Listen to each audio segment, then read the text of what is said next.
Hello, everyone. Welcome to No Buts About It. We are just one day away from the NFL draft. That's right, folks. We've been talking about it for months. Seems like almost a year, but it hasn't quite been that long. We're just one day away till, some young men get their dreams to come true. And that's one of my favorite parts about the draft, to be honest. Like, I mean, there's so many people who we're excited as fans because we get to see some new players, we get to see new exciting action. Um, but really, also get to witness these young men have something they've worked towards literally their entire lives kind of culminate in this moment. And yeah, there's something really cool about that. I don't know. That's really exciting. I like that every year. Um, we also have a special guest who I believe is going to stop by here in a little bit. And so I not I shouldn't say guest, but he's basically a guest because he hasn't been on in so long. But yeah, those of you who haven't watched or new to the show may not have met him yet. So now is your opportunity. Um, I'm texting him right now, and there was a little something that happened, and I did a live stream over the weekend about this, but I think it's proper that I introduce the newest Cincinnati Bengal properly. And that is Sexy Dexy. Dexter Lawrence is a Cincinnati Bengal. And I've been working on it. There's only one way. I got to move my chair a little bit. I don't know what this is going to look like. But we got to do a little dance. I've been doing this dance all week, folks. The Sexy Dexy dance. I ain't very good at it yet. I know. But I think I'm going to get it down. It's a little bit easier than the gritty. I'm so excited. And because I'm so excited, if we hit 1,000 followers by June 1st, 1,000 subscribers on YouTube by June 1st, I will give away a Dexter Lawrence jersey and a jersey of another winner's choice. If we hit it by July 1st, I'll just give away the Sexy Dexy jersey. But I am so happy. And so let's talk about this trade. Just lost viewers to that. Actually, Chris, the viewership went up. Maybe I should dance a little more. But anyway. Dexter Lawrence, man. I didn't think it was gonna happen. We talked about it a little bit, and I think I even said, like, I'm not even going to entertain this because this isn't a trade the Cincinnati Bengals make. And it really isn't. I wasn't home Saturday when the trade went through. I was somewhere else working on something. And my friends who are Giants fans started texting me all of a sudden going, hey, screw you. Like, they were mad at me. I was like, what did I do? Like, they weren't telling me. And because they just assumed I knew. And then I found out, and I came home immediately to live stream. And Dexter Lawrence is first of all, he is arguably, I think I think it's fair to say he's the best nose tackle in the NFL and one of the best defensive tackles in the NFL altogether. Dexter Lawrence is someone who I have liked long before he was a Bengal. I've talked about him on the show before. I've talked about how good he is on that Giants defensive line. And I really thought the Giants were going to get something done with him, to be honest. And he just, the question is, did the Bengals get fleeced? That's ultimately why we're here, right, folks? And I don't think so. And I didn't think this from the beginning. People said I was, taking some copium, but I really so if you had asked me a month ago, um, I maybe would have been a little bit more hesitant. But the way I've seen things kind of start to fall, we also just woke up. The way I've seen things kind of start to fall, I don't think Sonny Styles will be there or would have been there. I don't think Caleb Downs would have been there at 10. And so the question becomes, I think, I think most likely the question is, would you rather have Jermod McCoy or would you rather have Dexter Lawrence? And where the Bengals are right now, and there are some teams that answer is Jermod McCoy. I think where the Bengals are is the answer is not Jermod McCoy. It is Dexter Lawrence.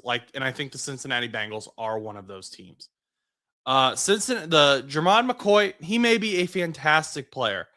So yeah, I think that Dexter Lawrence is such an asset.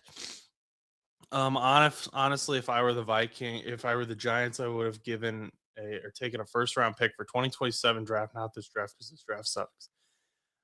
Yeah, I don't know that this draft sucks. Especially again, different teams have different needs, right? And for the Giants, a corner at 10 maybe different. Also, the teams ahead of them are going to draft differently now that they know what you know the Cincinnati's not there. I don't know. I think that Cincinnati at 10 isn't going to get as good of a player as what the Giants might get at 10, even if it's the same player. If that does that make sense? Because people keep going back to this half sack stat line for Dexter Lawrence last year. Still waking up. We'll get there. Dexter Lawrence, yes, he only had half a sack. He was playing hurt. He was one of the most double team defensive tackles in the NFL last year. He also just, I think that fans are going to be surprised by him. He also is a defensive tackle. Like, sacks aren't really his number one stat line. Yes, the sacks are important, but Dexter Lawrence, you want pressures, and then you'd hope. What I hope happens is Dexter Lawrence gets sacks. Yes, I hope he gets pressures as well. But I hope this allows Boye Mafe. This allows Shamar Stewart, Miles Murphy. I would expect their numbers to increase. If their numbers don't increase, that's where I'm going to be disappointed.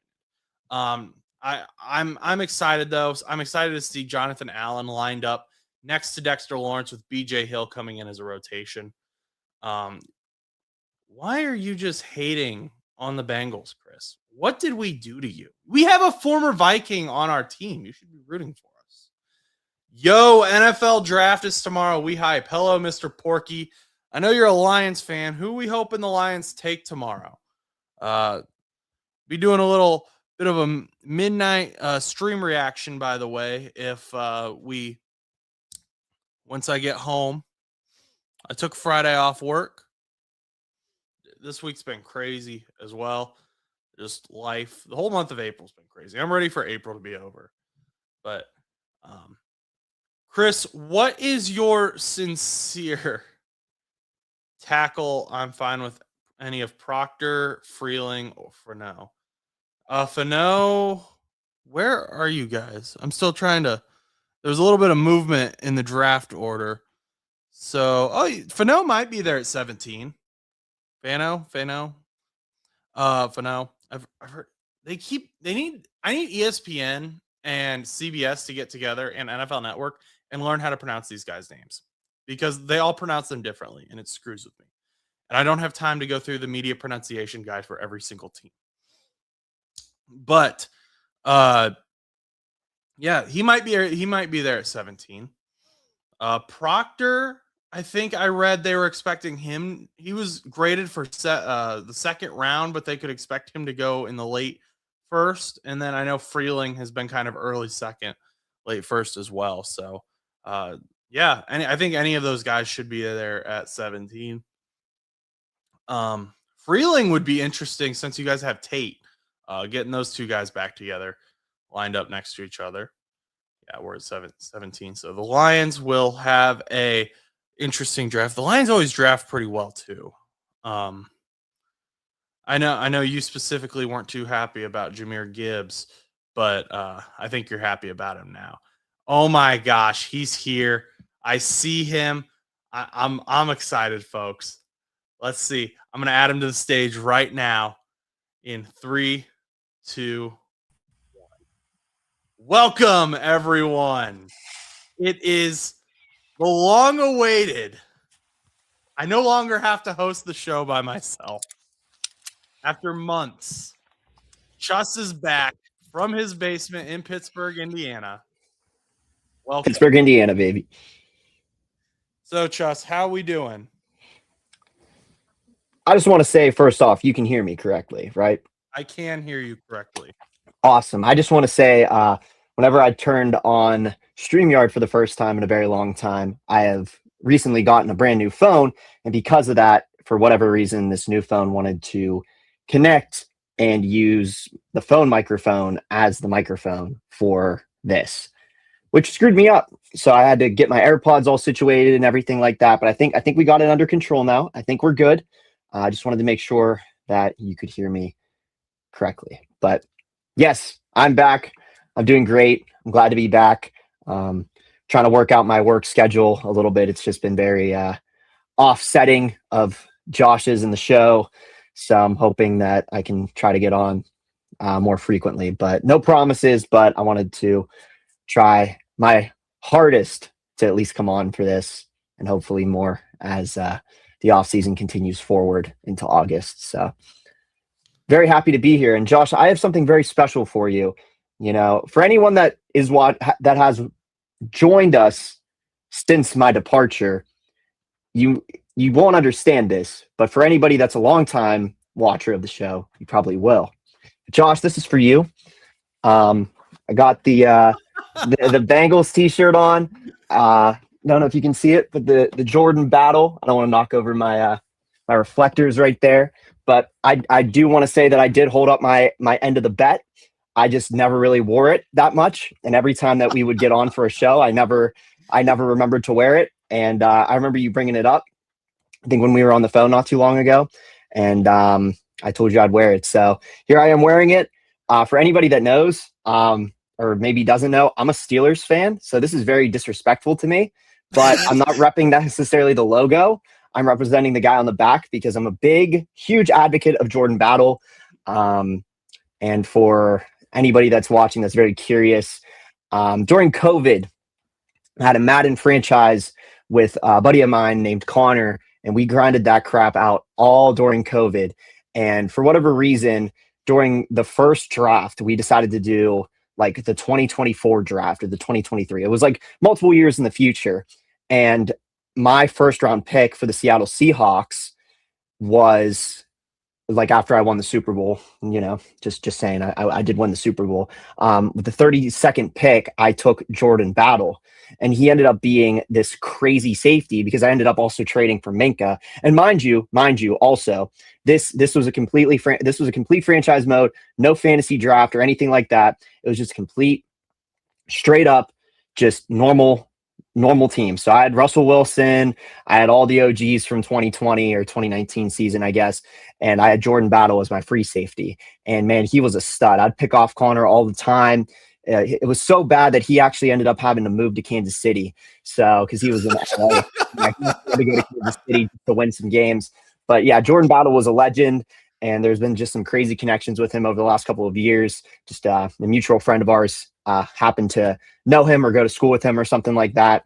And so I've been a big Jordan Battle glazer. But when I heard he got drafted to the Bengals, I did fall to my knees in the living room. But obviously was going to always support him regardless. And I told Josh 2023 that I would if he got an interception or a fumble recovery, I would get a shirt of sorts. Ended up selling for a t-shirt. I was thinking about a long sleeve at one point. But if he had a pick six or scoop six, I'd get a jersey. And he did not do that in his rookie season. So the first one ended up being this. So I think he had one and it got called back.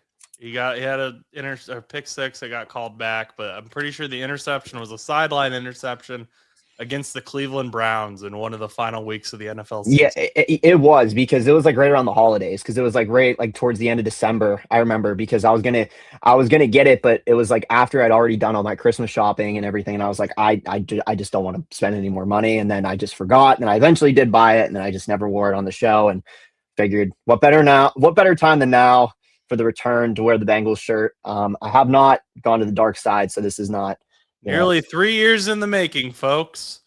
You can see the Pittsburgh gear, though. You can still see this is Penguins related.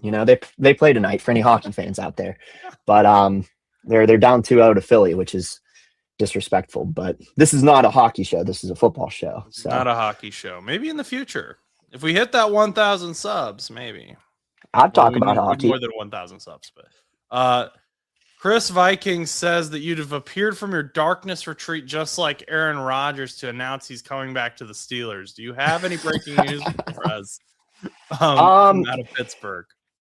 So unfortunately, I mean, it's the same stuff that pretty much happened last year. I mean, most of the reporters are pretty much reporting the same thing. He's just kind of making us wait again. And I saw a report, I don't know if it was from Filipponi or who it was from, but they said that Will Howard was taking QB1 snaps. And I found that very fascinating, because that would mean that if Aaron does come back, that maybe Aaron would be QB1. Well, obviously Aaron would be QB1, and then Will Howard would be QB2, which would put Mason at 3. I know there's a lot of rumors that the Steelers could be drafting a quarterback, which is possible. I mean, they seem to have had interest in multiple quarterbacks over the last few months. I don't think they should, personally, just because I think that next year is a lot stronger of a quarterback class than this year. But if they did go with a quarterback, it would be interesting to see what they did, because I don't think they would want to necessarily ship off Will, because McCarthy, as well as many other people, have said that they really like Will.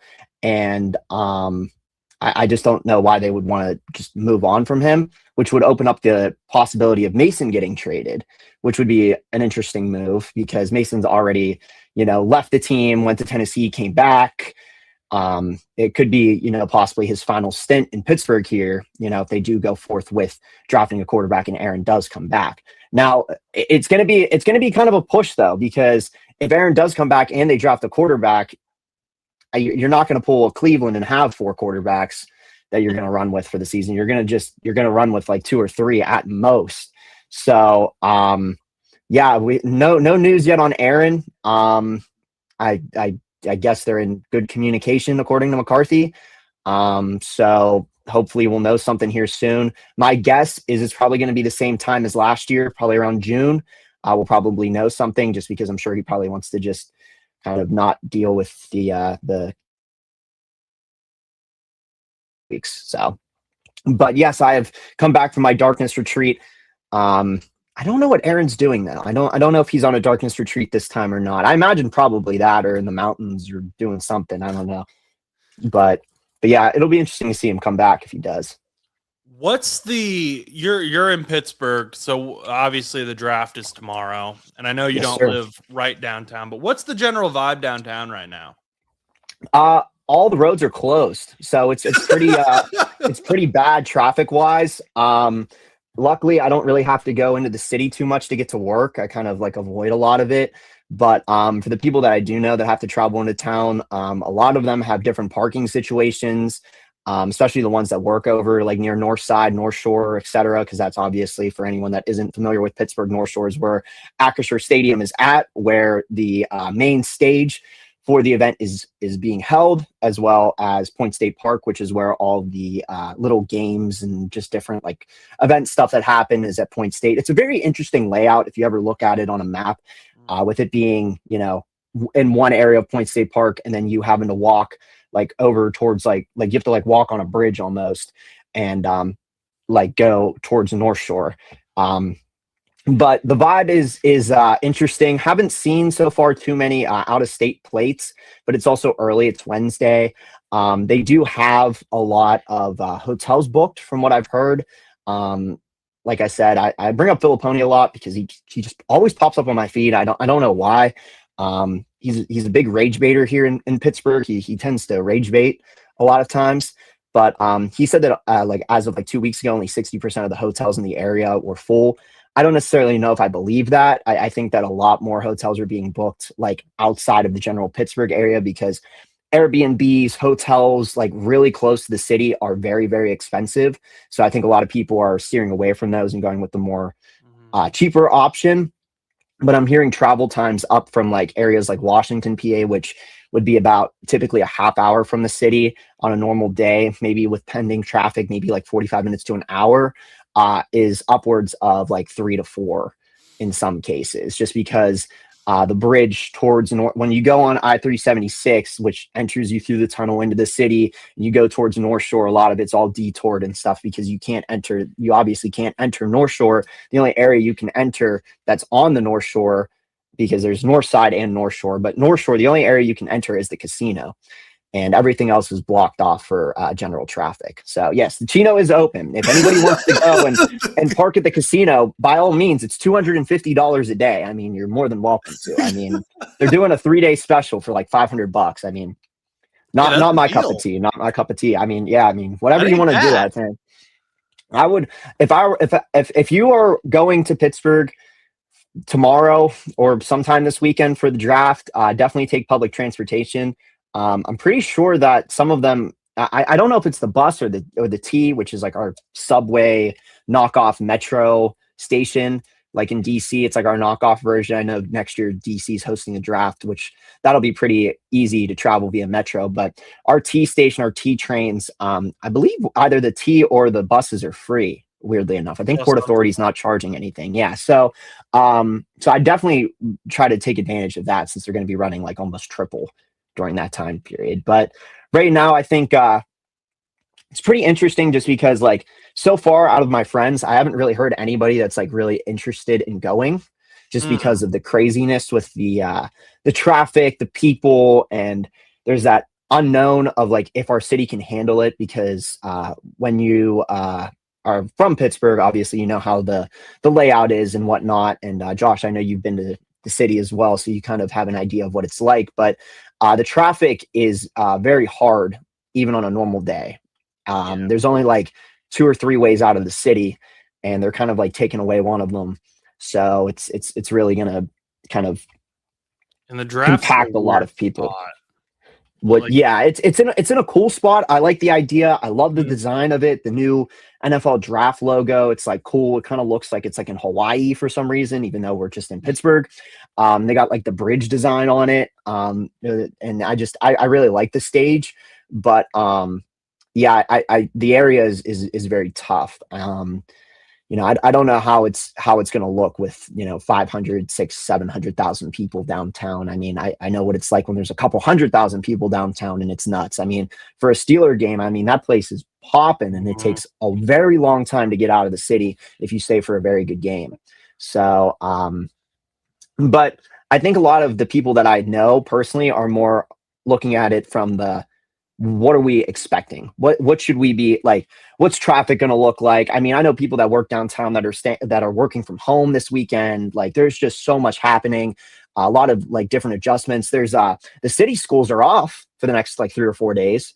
There's no like buses for like some of the city schools like Alderdice, Brashear, like Pittsburgh public schools are all like 3 or 4 days, I believe, are off this next couple of days. So, yeah, everyone's in preparation for the draft. It's very unique because, I don't know if we've ever hosted one, and if we have, it's been a very, very, very long time. But I don't think we ever have. So, but it's cool. I'm curious to see how non-Pittsburgh residents feel about it, just because it's an underrated city for one. I like the city a lot. Biased of course, but I also like am waiting. I am waiting for somebody out there from out of town to ask for directions from a Pittsburgh native and then get even more confused, because the way that we do directions here absolutely makes no sense. Yeah, you guys are awful at them.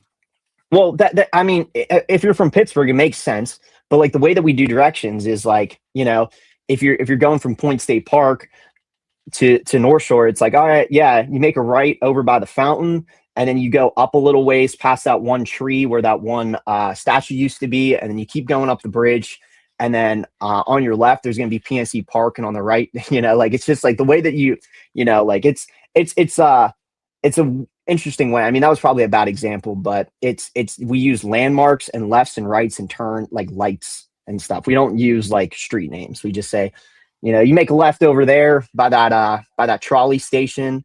And I think it's just going to confuse a lot of people. So I want to hear some stories. You'll be standing in a park and they'll tell you to make a left at the tree, and there's about 15 trees you're looking at. So yeah, bigger tree. Fun.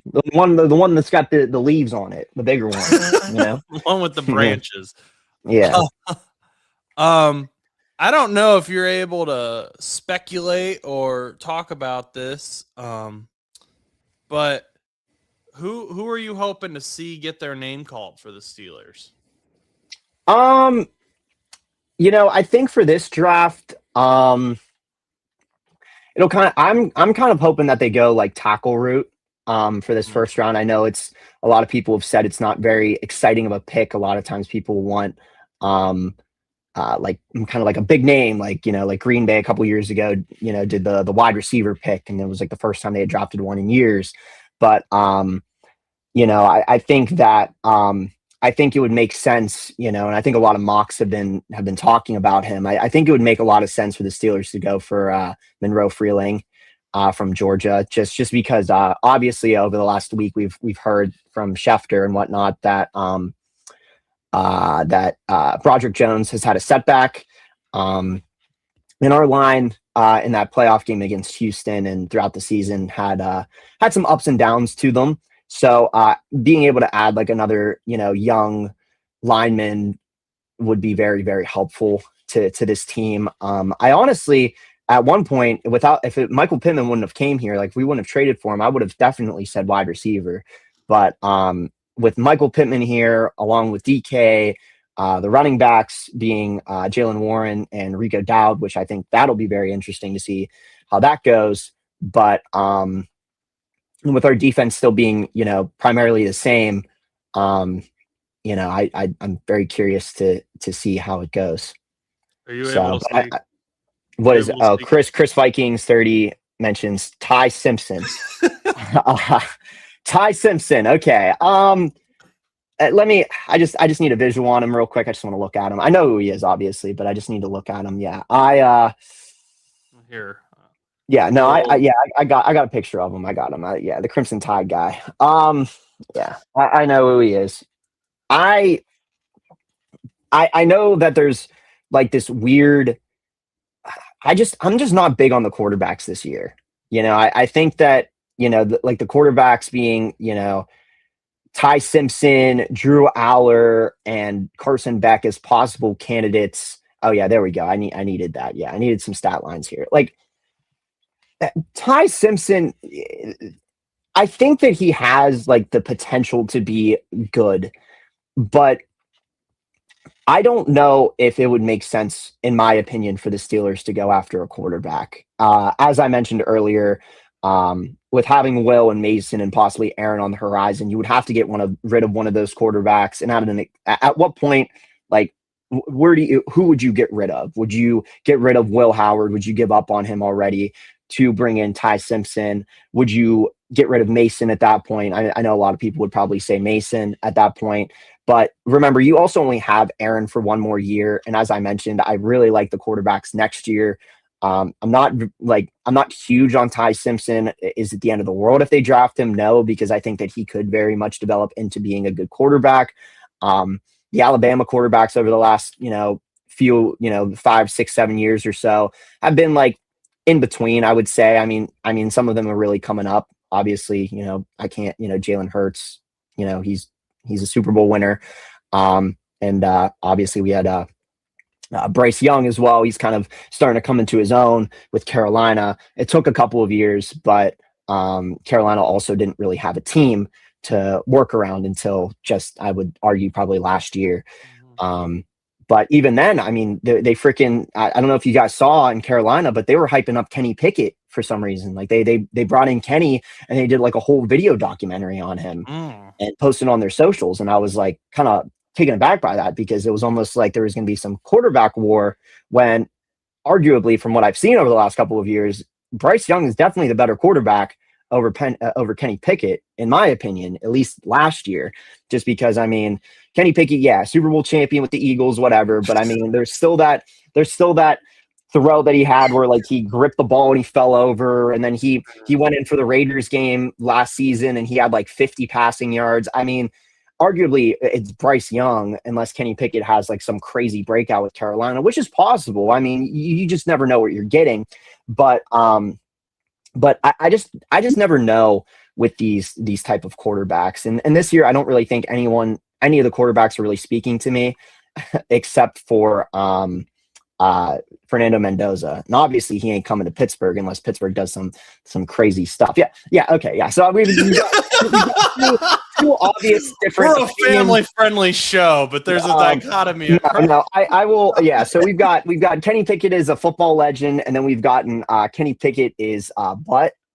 So yeah, I mean yeah. So but that's the thing though. Like Kenny Pickett, it is, like I said, getting hyped up in Carolina. Like they did like a whole, like I said, they sat down and he was like, I don't even really remember what he was like. Oh yeah, it's I can't wait to play in Carolina. And they're like showing like highlight reels of Kenny Pickett throwing to Najee Harris for a touchdown in the last seconds of the game against Baltimore, and you're like, oh my gosh, look at this guy.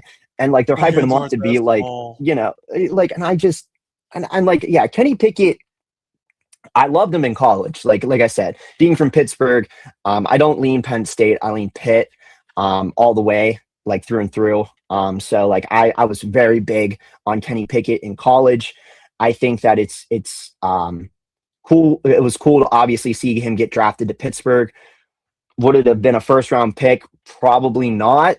I think grabbing him that early was obviously trying to make a statement, trying to say like, oh, we're getting our franchise quarterback now. And as we know, like that quarterback class just in general, as people have claimed, is like almost like a sacrifice to the 2023 class, because they're like, we sacrificed the 2022 quarterback class so we could get, Jaden Daniels, Bo Nix, and like that amazing class of 2023. And I always wonder to this day, am I wrong? Did I have something backwards? Weren't Jaden Daniel and Bo Nix 2024? Yeah. Either way, it's right. Switched. I thought it was 22 and 20. Either way, it was like the year before was the Kenny Pickett era, the Kenny Pickett year, and then it was Kenny next year. It was 20. I don't know. I thought it was 22. Because Kenny's last year was 21, because his ACC championship was 21. I could be wrong. Yeah, I mean, 2022 was Kenny's rookie year.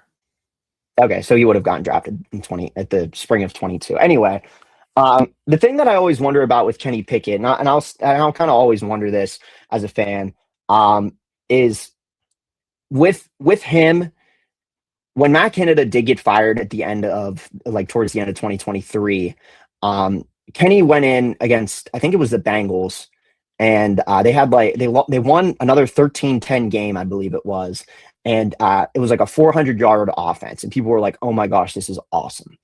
And then when he finally went back and he was home and they played Arizona, he actually he had two pretty impressive throws. And now granted, Arizona was 2-10 that year. So give or take. But it was almost like he was really starting to understand this new offense. They were really calling some different plays and whatnot. And then he got a concussion and then never played for Pittsburgh again.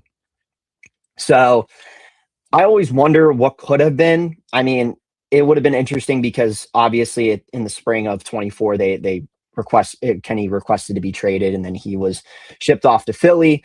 But I always kind of wonder what that could have looked like if Kenny would have stayed. I don't know if we would have been in the same position winning wise, because Mason obviously won 3 games in a row for us. I mean, we obviously had that huge win against the Bengals, and then we beat Seattle the following week, which was like our first win in Seattle since like 2005 or something ridiculous.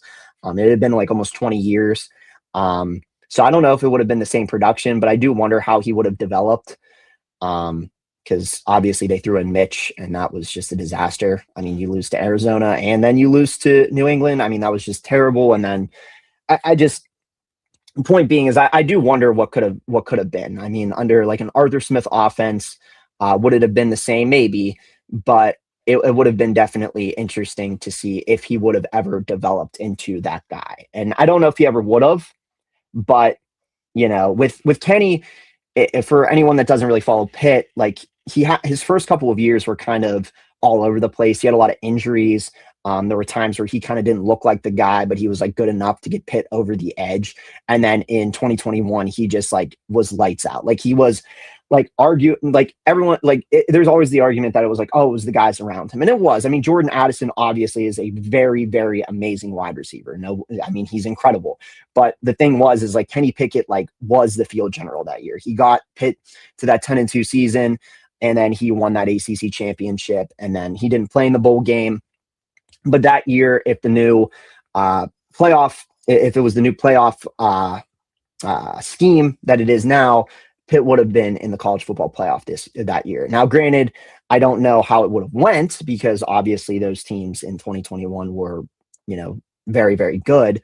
But it still would have been cool to see, them fight for a college football playoff. And I don't know how close we are in Pitt right now. I mean, Pitt looked pretty decent last year, but from a Kenny Pickett standpoint, he looked like the field general. He looked like the guy. Maybe not a first round talent, but I guess they were taking that jump just because, on a very far end of the spectrum in one way, like Joe Burrow had his huge, amazing breakout season in his final year at LSU.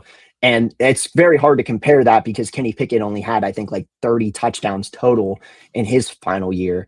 But with Joe Burrow, having that finals, last year's season being that huge breakout win to win the Natty, it was like Joe Burrow is the guy, he is going to be he's going to be that next great guy. And so I think they were looking at it from that perspective.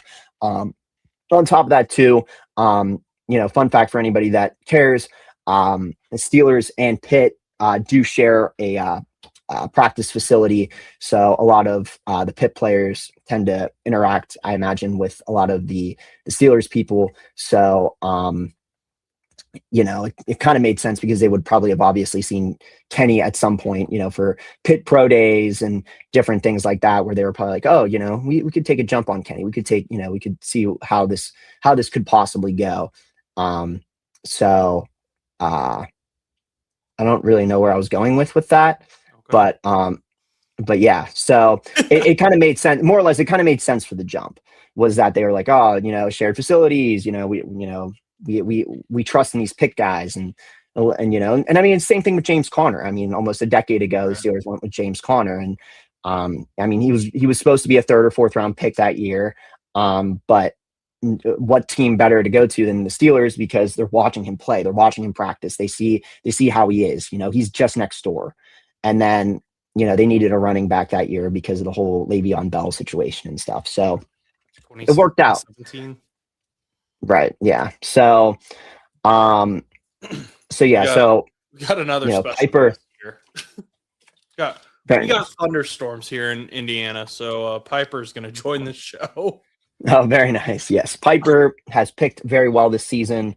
Did raise $150 for animal shelters. So good job. Kid. Very nice, Piper. Look at you, Piper. But yeah.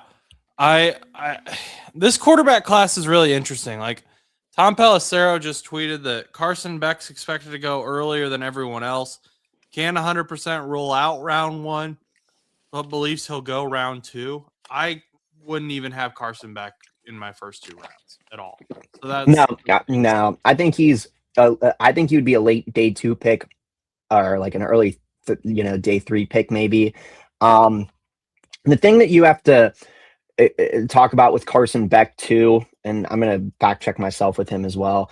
A lot of times, like with these quarterbacks already getting kind of up in age, I mean, he's already kind of 23, and I know that's, for some people, if okay, so I agree. If Beck goes round 1, the draft is rigged. I could argue that. I mean, I don't know if there's a scenario, hopefully, that Carson Beck does go round 1. Like I said, I think that would be kind of a big risk that these teams would take. I mean, he's not bad, but is he that guy? I mean, Stetson Bennett with, he went in like the 5th or 6th round. And nobody has seen, heard or seen from him since. Yeah, I mean, like he he won national championships and he did very good, but like he was just older and people just, didn't look at him the same. And I argue that Stetson Bennett, actually, I'm not going to argue that because I don't know if Stetson Bennett was better than Carson Beck. I don't. Carson Beck also went to Miami though. He did. Stay at Georgia. He didn't. And Miami did do very, very, very good last year. They did. So, and I'm rooting for Carson Beck to go to Pittsburgh because I want to keep hate watching him. I mean, it's possible. I mean, I just don't know what direction. If they do go with a quarterback, I just don't know who they would go with. I mean, last year, everyone thought that the Steelers were going to go with Shador. Like, that was what many people – I was waiting. I was sitting at the TV. I'm like, we're going to get Shador. They're going to draft Shador. They're going to draft – and then he fell. He fell so far, and the Steelers didn't even pick him. So, but this time around, it seems like they're more pointed towards getting a quarterback this time around than they were last year. But then again, though, like I said, last year they were very much pointed towards getting a quarterback, and they did, but it was later in the rounds. It was 6th round. So, and like I said, I mean, I'm not a big advocate for Drew Aller. Maybe that's my Pitt bias talking, but I've watched him play in big games, and I just don't know if he can win in big games. I mean, college to pros kind of translate differently. So maybe he could win the big games under the lights for a team like Pittsburgh. But, I don't know. I just don't know. And with Carson Beck possibly going in the 1st round, I mean, that would be insane. I honestly think would you guys trade back with the Cardinals so that they could draft Ty Simpson? So would the Steelers trade back with the Cardinals for them to trade? So like, I'm guessing, is this like for the Steelers to trade back so the Cardinals could get him? I'm guessing. I think so. Yes. I think that that's possible. I mean, I think that, to be honest, I think somebody like a team like Arizona, like really would need like that now quarterback. Whereas the Steelers, you have the options on the table with Aaron, like possibly staying another year, and, with Will Howard possibly being on the horizon. I mean, what do you have to lose with Will at this point? He's been there for a year. If he's going to be behind Aaron, you might as well see what you can do. I could see them trading back. I mean, it would be crazy if they did, just because I think Pittsburgh has like an insane amount of picks this year. So for them to just keep getting picks in Pittsburgh, I mean, honestly, I could see it possibly happening. I think that Arizona being a landing spot for Ty Simpson is very possible. I don't really follow too much about Arizona too much. I don't know if they have been really targeting or zoning in on one quarterback or another. But would that, Josh? Would you think that would be a good move? Do we like the playing style in Arizona if Ty Simpson went there? Because they really base it around like Kyler Murray and how he played. But obviously, it's a very different, scheme with a whole different quarterback. Well, they got a whole new coach too, Michael LaFleur, right? Who's worked with, obviously more of a pocket passer and Matthew Stafford. Ty Simpson, and I was going to make a video about this. Cole Payton and Ty Simpson. So Cole Payton has the frame and a bit of the experience, but doesn't have the accuracy that Ty Simpson does. Ty Simpson has the accuracy, but he doesn't have experience, and he's a bit smaller, which brings up some concerns. I think he can move a little bit, but he's not super mobile. I hesitate to say that he's mobile just because I think that brings up images of like Jaden Daniels or Lamar Jackson, like we've seen in recent years. And I don't think Ty Simpson's quite there. I think he'd be closer to Fernando Mendoza in his mobility of where he can take off with the ball. You definitely have to have a spy on him. But I think I could see the Cardinals going after Ty Simpson, but I don't know that they would want to invest what it would take to trade up to draft him in round 1, because Right. and Jacoby Brissett's currently holding out. He wants more money. They have Gardner Minshew. Both are bridge guys. I don't know if Silver Wolf is still in here, but I see that David Bailey is likely going to the Jets, which means Arvell Reese falls to them at 3. So I don't know if Silver Wolf is here, maybe he can answer. But that I would think I wouldn't want to go Ty Simpson before round 2, in my opinion. But that's just my Silver Wolf. Who are you taking at 3 if Bailey goes to? Are you trading back? I know that's an option too, but I really like Reese. I know he doesn't really fit in the scheme, but he's a good football player. But I what happened to like? Why is I thought Alvaro Reese was like almost like a lock for the Jets? Like, what happened with that? I did too, but then they had their visit with David or they were going to have their visit with David Bailey, and they canceled it, and everyone was like, "Oh, that just means they hate David Bailey." And then Darren Muji came out and said, "I wouldn't look too far into it," kind of like doing a wink, wink thing. Which, of course, whoa, that was weird. Of course, right? Did you switch cameras? Yeah, no, I got a text and then I like clicked back onto the thing and then it like my light went out and then it came back on. Anyway, anything that happens right now, anything that these people are saying, you can't really believe. So it's entirely possible they go David Bailey or Arvell Reese or whoever. Like nothing's real. Silver Wolf says Jeremiah Love at 3, which I had him going to the Titans at 4. So that would be interesting. Makes sense. I mean, Trey Benson's coming off injury. James Conner's older, was in a potential cut candidate. I don't believe he has been cut yet. So Jeremiah Love is another really good player, really high to draft a running back, but really good player. I wouldn't hate that.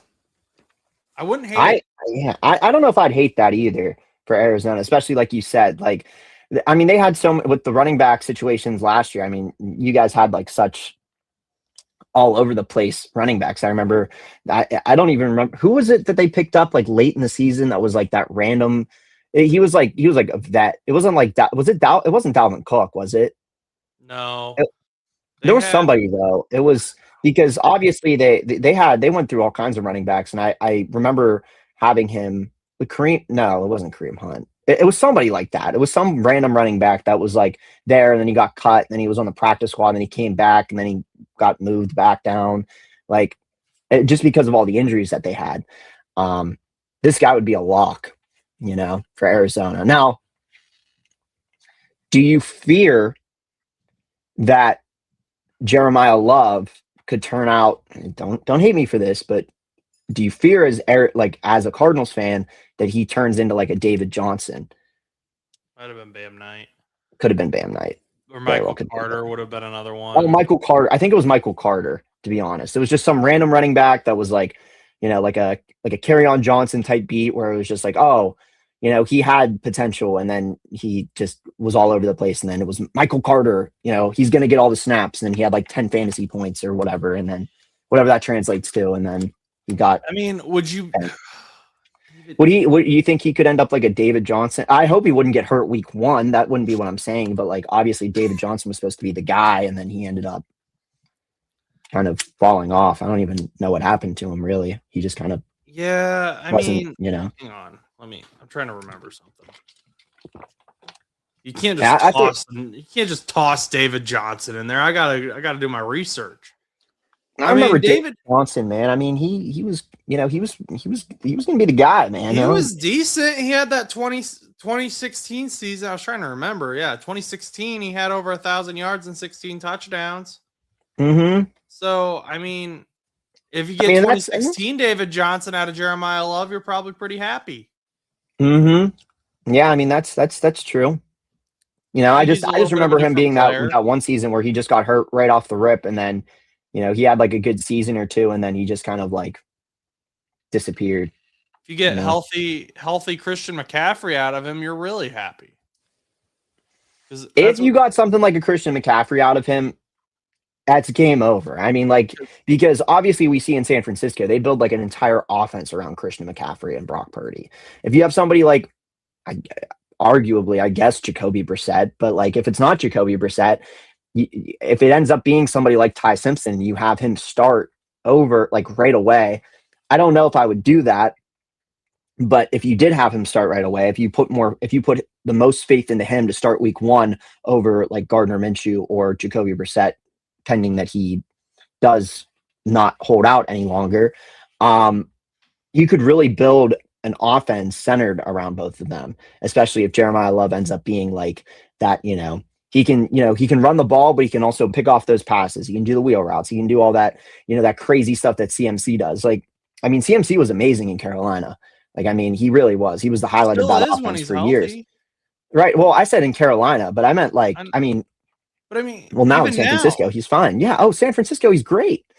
I mean, statistically speaking, I mean, like the couple years ago, I mean, like he was, I mean, just I think I love bringing in fantasy. So every time that because I always use fantasy as a good crutch for a lot of these stats. So I remember just a couple years ago, Christian McCaffrey, the one I think it was the Super Bowl year. So it would have been what 2024, 2025, 2024, one of the years. 24. It was 24. Christian McCaffrey was like for fantasy football championships, he was like rostered on like 35% of teams that made the ESPN fantasy football championships that year, which is pretty crazy, meaning that he like literally carried the load for like, you know, almost like, over a quarter of those teams, mhm. closing in on possibly half. Because we don't know about Yahoo and all those other ones. That was just ESPN. But he I would love it, man. And if the Steelers want to trade back, I mean, I saw a mock that said that they were going to try to trade. Arizona was going to try to trade with Seattle for that last pick, which I think would be interesting just because Seattle has lost a couple pieces. So they would obviously want to probably look towards like, trying to get, that team built back up because they obviously lost a couple key players from their Super Bowl team last year. But it's possible, you know. But would you how much of a reach or how much of a fall would you be willing to do for somebody like Ty Simpson? Like, how much are you investing in a Brissett or a Gardner Minshew?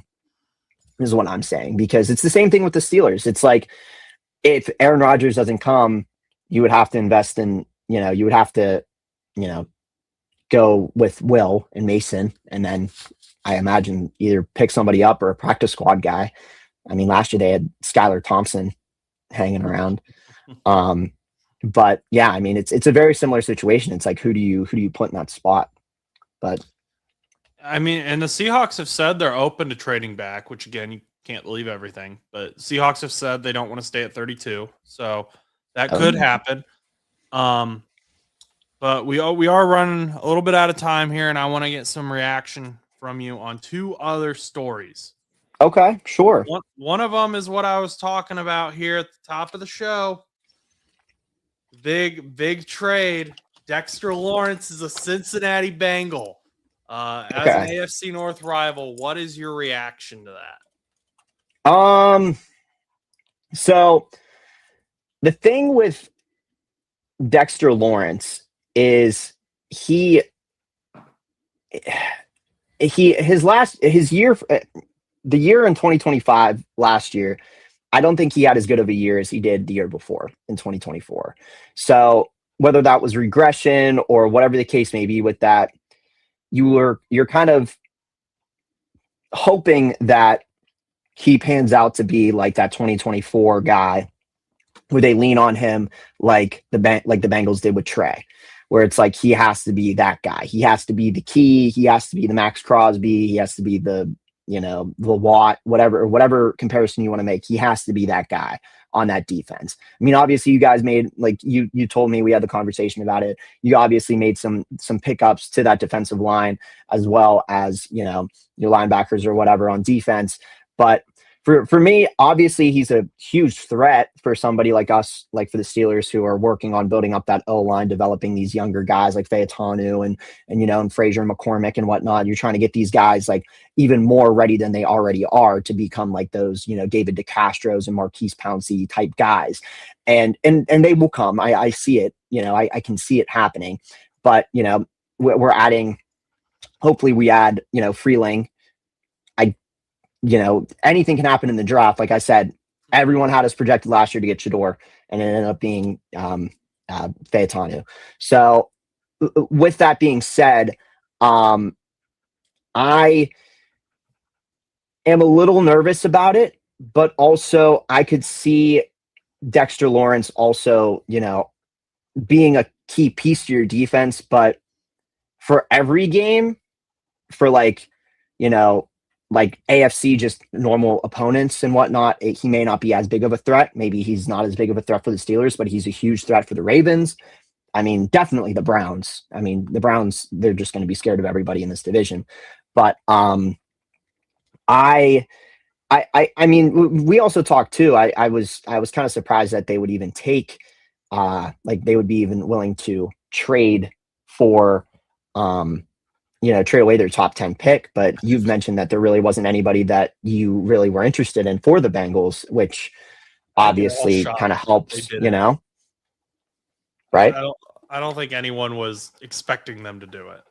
No, and honestly though, when you draft anybody, you take a risk anytime you draft somebody, no matter who it is. You're hoping that they develop into that player that you want them to be, and sometimes they don't. I mean, I hate to bring up the past on you, Josh, but like the John Ross move, he was supposed to be a guy, he was supposed to be a dog, and he ended up not panning out. Such a bad pick.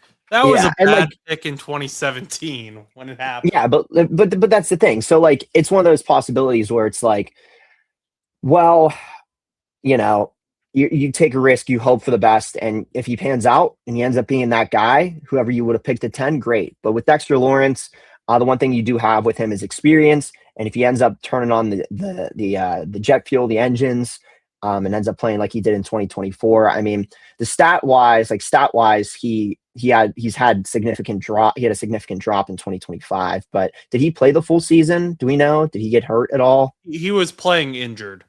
Okay, so he was still one of the most double team defensive tackles in the NFL.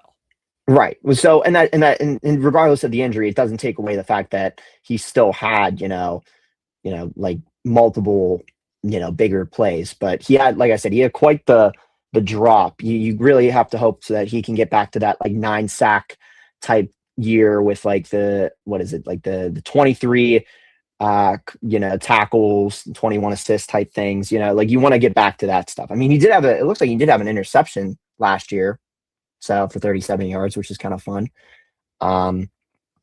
But yeah, I mean, you just hope for the best. I mean, if he ends up panning out like he did over his, main start of his career, you have a very, very good player, not a long-term player, but a very, very good player. And I say that just because most of those defensive type guys, I can't say that because Cam Hayward's almost pushing 40 on our side, and he's still putting up good numbers. So you could theoretically have somebody that lasts a pretty good amount of time. Just hope that he doesn't get injured. But yeah, on my end, good move by you guys. I don't know where it's going to put you guys. I mean, I don't know where anything's going to put any of us yet because, I'm not high on Baltimore. Pittsburgh still has that quarterback question mark. You guys are still building up your team. You got a couple new players. You're still trying to, obviously your offense is still solid, but you're still trying to add up to that defense. Will the scheme work? Will the defense work? So it's a very big question mark for the AFC North, and I think it's very much more open than ever. And the only reason I don't highlight the Browns is because I still feel like they have still a decent bit of missing pieces, aside from like Myles Garrett. So. Yeah, I think as long as Dexter Lawrence elevates the guys around him, we're good. I mean, They got an all new line. Miles Murphy's the only returning guy who's expected to be a starter. Boye Mafe was a free agent addition. Jonathan Allen was a free agent addition. Obviously, Dexter Lawrence was a trade. You got Shamar Stewart in as the next guy up on that line, first round pick. But they've added people. I mean, and All year, people said the Bengals need to go all in. They need to bring in a new Trey Hendrickson. They need to, bring in that guy. And they got a cheaper, and I would argue better at his position player in Dexter Lawrence. And now maybe in a year, Dexter Lawrence wants to restructure his contract again. But right now, he is objectively cheaper than Trey Hendrickson. He's younger than Trey Hendrickson. And I'm excited. I'm excited to see what we get out of him. Right. And it'll be interesting to see come this season, as long as, if everything works out. I mean, you guys could have a very, very good season. And I mean, it's not like you guys haven't had, horrible, like horrendous seasons, but you just have to get over that hump. Win the Super Bowl and nothing matters. Maybe it'll happen this year, man. Maybe it'll happen this year. I don't know. Jordan Battle better get some reps, though. You better get some reps. I'm just saying. He's up there. Him and Brian Cook are going to be cooking. I hope so, man. I got a sticker in the merch link down below. If you want to, I believe it's in there. I don't think I forgot to put it in there.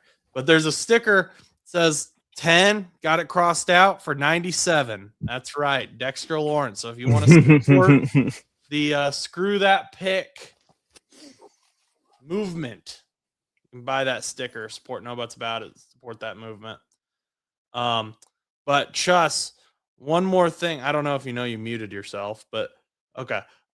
We got one more thing I was going to have you cover. I just wanted to push that sticker real quick.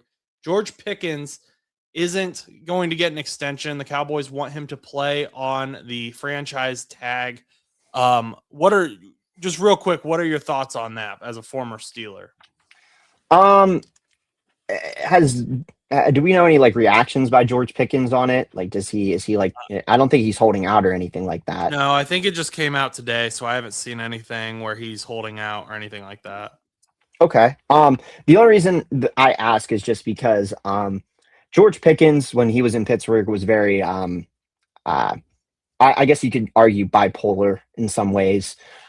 He was very much gung-ho, smiling on the sidelines, posing with Kenny Pickett, very excited to, posting weird cryptic messages on his Instagram stories and whatnot, saying, free me or whatever. That wasn't what he said, but more or less along the lines of that stuff. And the thing about George Pickens, though, is he was going through, unfortunately, a situation with Pittsburgh where we're kind of in now, where it was there was no primetime franchise quarterback like Dallas has. Now, granted, I know Dak has had his hate for the last, however long he's been in Dallas, but he is still the guy that they're running with. And to be honest, I mean, George Pickens had an unbelievable bounce back year from the years he's had in Pittsburgh. I mean, he almost what do you have? He had, it felt like 1,400 yards, right? I'm not crazy, right? Yeah, George Pickens, this year, George Pickens had hang on, let me pull up he had a crazy year. 1,400 yards, 93 receptions, 9 touchdowns. Right. And to the I'll pull that back up. Yeah, to the Pickens is better than Lamb. Definitely last season, though. I mean, Lamb only got over 1,000. I don't know if they played the same amount of games, but he did have over 1,000 yards, and he had 3 touchdowns. I'd have to look. Didn't Lamb get hurt though? I thought Lamb did get hurt. So I think he did, because George Pickens was relied on very heavily in a lot of those games. Not taking away from George Pickens, obviously, but I think George Pickens is very much possible. The one thing I will say about Pickens is he needs that support. And I kind of put him in a category very, very weirdly. I put him in this category, not because I don't think he's going to end up like this wide receiver, but because I think he is a very much step above him. But somebody where the wide receiver needed the offset was Juju. I argue that Juju was better when he had Brown, because Brown would be double covered and, he would still get those deep balls and those big plays, but Juju was always on the slot, not as covered, always open, always seemed like Juju was the guy. And that's why, he ended up having such great years. And I think with Pickens, like, he can thrive in a wide receiver one environment. And he has, when he has a quarterback like Dak Prescott, somebody that's good, above average type quarterback. If he has that type of, quarterback scheme, it could really pan out for him. However, with Pittsburgh, you did have Russell Wilson and Justin Fields. And now, granted, Russell Wilson is obviously an aged Russell Wilson at this point, and Justin Fields has kind of been all over the place on the stat line. So the thing with him is that I could see him doing well in an environment where he's wide receiver one, but it really depends on the quarterback, unless he's like a wide receiver two. Because, like, in this case, he is the wide receiver two. He's not the guy that they lean on consistently in Dallas. And to be honest, I kind of could see them not re-signing him. It makes sense that they weren't going to give him an extension because they have CeeDee Lamb. Well, and money. I mean, they use it for other pieces and whatnot. It would be great to have two wide receivers, but is it realistic? Yeah, so I mean, next year it'll be very interesting to see what he ends. Yeah, I mean, yeah, I mean, it most certainly probably is. It definitely probably is. I mean, Mr. Porky says Pickens over Lamb got to be rage bait. Knowing Chris, it probably is here. Yeah, it very well definitely could be. Like I said, CeeDee Lamb, I mean, even with the injuries he had, I mean, he still had over 1,000 yards this season. I mean, you can't take that away from him. And he's still, obviously, Dallas has invested so much in him. I mean, he's had great years. Like last year is a fluke because of the injuries. He's had unbelievable years over the last couple of years. He is a top wide receiver. People are still going to look at him as one of the top five, at lowest top 10 wide receivers in the league. George Pickens had his crazy breakout year this year. Will he continue with that statistically? Maybe. But for him to go to another team, I don't know if he would necessarily produce the same amount of numbers. He did well in the Dallas scheme. Would he do well as wide receiver one in a Miami or a Tennessee with a developing quarterback situation? Maybe not. If he went to New England, because I know they're looking to trade for AJ Brown starting June 1st or whatever. If he somehow landed in New England, it's possible he could be very, very good because of Drake May, but it also could be a struggle for him because he's double covered and he's not getting open. And whoever the wide receiver two is, I mean, with Pittsburgh, the wide receiver two was Calvin Austin. Throw in whoever you can imagine, Adam Thielen, or not this year, but like throw in whoever you want as wide receiver two. And that guy was probably wide receiver two for Pittsburgh. So it was very much rely heavy on Pickens, but that offensive scheme in Pittsburgh has been kind of all over the place. So, yeah, I mean, I think he's a good player. He's just got to keep his emotions in check. And he has, obviously he had a great season this year. But it'll be interesting to see where he ends up if with this being his last season. And if he gets traded at the deadline, depending on where Dallas is at that point in the season, does he get traded before the season? Does Dallas draft a wide receiver in preparation? Like what direction are we going? It'll be interesting, but I would agree that I don't think I would probably say that CeeDee Lamb is definitely better than Pickens in that conversation standpoint, but yeah. Hey. Well, that's the end of today's show. Thank you for joining us, Chus. I hope we see you again soon. I mean, I don't know how often, like with the off season, if you're still doing shows pretty frequently, right? You're still doing them almost weekly. Once a week. Still weekly when needed. So hop on. Feel free to hop on whenever.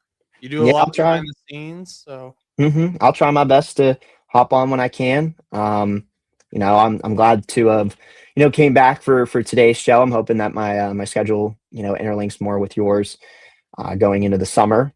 I'm a busy guy always in the summer and whatnot, but I'm hoping that our schedules can interlink going into next season, and hopefully I can hop on a little bit more and not have to camp out in my basement in Pittsburgh and have my cave retreats and whatnot anymore. But until then, I'm thankful to have been on today, and hopefully 2026 brings me more appearances, if not a more consistent appearance, hopefully during the season. But we'll see. I'm not gonna speculate too much on it. So, but thank you for, as always, having me come back. I'm always grateful for that. We got some live streams coming up this week. Thursday night, midnight, going into Friday. We're going to have a reaction video. We're going to, let's get rid of this. We're going to have a reaction stream Friday. We're going to hopefully start at 7. That stream may get delayed a little bit. I'll let you guys know if it is. Rounds 2 and 3 live watching that. And we will be, of course, trying to keep up with all the NFL draft stuff while life also happens. But thank you, everyone who has stopped by, who's listening on Spotify, Apple, wherever. Make sure to remember to like, comment, subscribe. Let me know who you want your team to take in the NFL draft. Remember, there's those merch links in the description. Help support the show. And until next time, go do something nice for someone.